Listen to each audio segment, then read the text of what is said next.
इन 8 वर्षों में जनता जनार्दन के लिए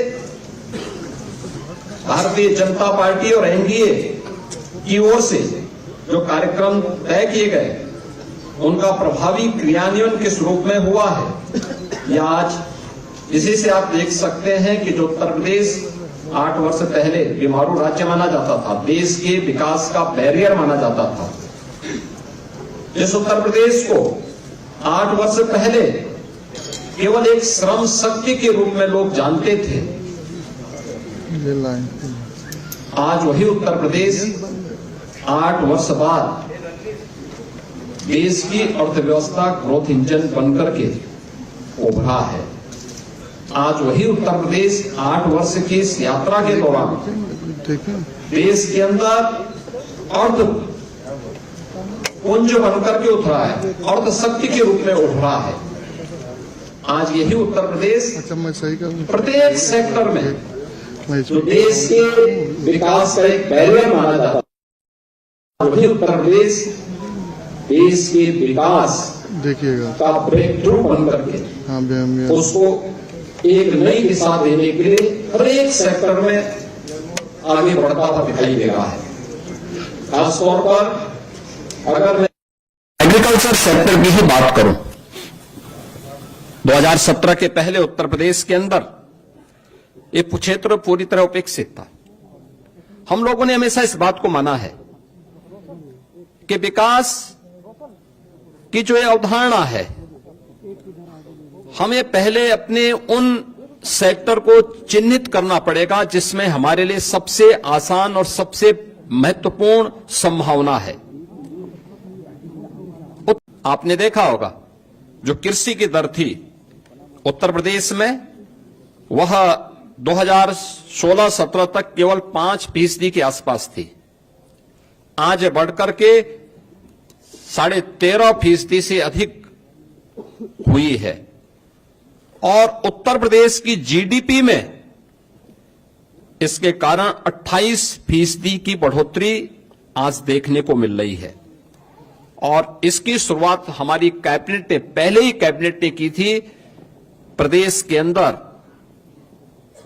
36,000 करोड़ रुपए की लागत से लघु और सीमांत किसानों की कर्ज माफी के कार्यक्रम को लेकर के आज उसी का परिणाम है कि जिस प्रदेश में 16-17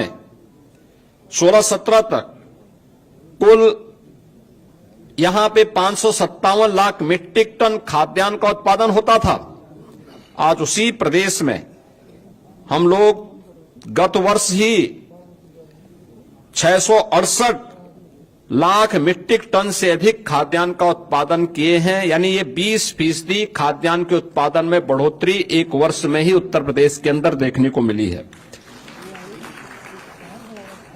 प्रधानमंत्री ऋण मोचन की योजना से लेकर के प्रधानमंत्री किसान सम्मान निधि की योजना तक हर एक क्षेत्र में आज किसान को डीबीटी के माध्यम से धनराशि जाती। उत्तर प्रदेश में 2017 के पहले जो चीनी उद्योग लगभग बंदी के कगार पर था, अनुमान करिए व्यापक आंदोलन चलते थे, किसान अपने खेतों में आग लगाता था। वर्षों तक जब 2017 में हम लोग आए थे तो 2008-9 से लेकर के 2017 तक गन्ना किसानों का गन्ना मूल्य का हजारों करोड़ रुपया बकाया था चीनी मिलों पर। सरकारें चीनी मिलों को औने पौने दाम पे बिक रही थी। आज भी माननीय उच्चतम न्यायालय में मामला चल रहा है, लेकिन हमारी सरकार आई, हमने एक भी चीनी मिल को बंद नहीं किया। बंद चीनी मिलों को रिवाइव किया। उत्तर प्रदेश के अंदर इस दौरान हम लोगों ने 3 नई चीनी मिलों की स्थापना की, 6 चीनी मिलों की पुनर्संचालन की कार्रवाई की, 38 चीनी मिलों का विस्तार किया और वर्तमान में 122 चीनी मिलें प्रदेश के अंदर क्रियाशील हैं।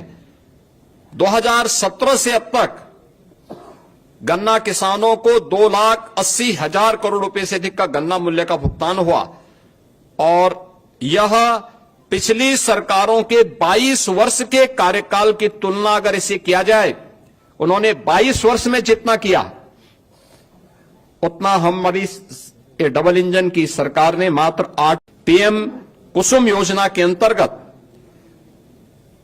सोलर पैनल लगा करके प्रदेश के अंदर लगभग 86,000 अन्नदाता किसानों के जीवन में व्यापक परिवर्तन का काम किया गया। तो 14 लाख निजी नलकूप को भी विद्युत की मुफ्त व्यवस्था देकर के अन्नदाता किसानों की आमदनी को बढ़ाने में सरकार ने योगदान दिया। और परिणाम है कि इस दौरान अगर आप देखें 2012 से 17 के बीच बिचौलियों के द्वारा तब सरकार करती थी, तब कोई प्रोक्योरमेंट सेंटर सरकार के द्वारा नहीं लगाए जाते थे। तब सरकार ने गेहूं का क्रय पे कुल पैसा खर्च किया था 12,808 करोड़।